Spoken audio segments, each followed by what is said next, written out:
Thanks for joining us on Midday. 5 apartments are now empty after part of a walkway collapsed in Norfolk. It happened early this morning on East Ocean View Avenue. Luckily, nobody was hurt, but the damage is pretty extensive. 10 on your side, Stephanie Harris, live now at those apartments. Stephanie, any word yet on what caused the collapse?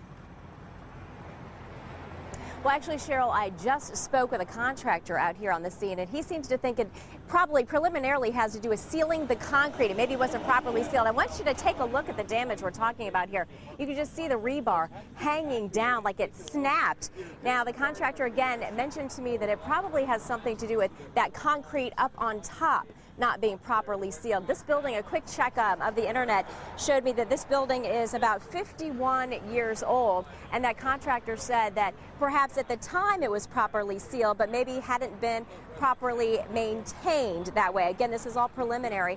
He's just been out here for a few minutes. There will be more people coming out here, building inspectors and contractors, to check on this to make sure that it can even be rebuilt, or if they're just going to have to take this building down. You mentioned that there were people home inside when this happened around 5 o'clock this morning. We spoke to one of those people, and here's what she had to say. It was about 5 o'clock in the morning, and I heard like a crash, kind of sounded like thunder, and looked out the window, and that first half down there was hanging down, and then about 6:30 this morning the rest of it came down, and it blocked me in my door. What did it sound like? Sounded like thunderstorm. Yes, and that lady and others say they were kind of trapped then inside of their apartments for a while. Everybody did make it out okay, though.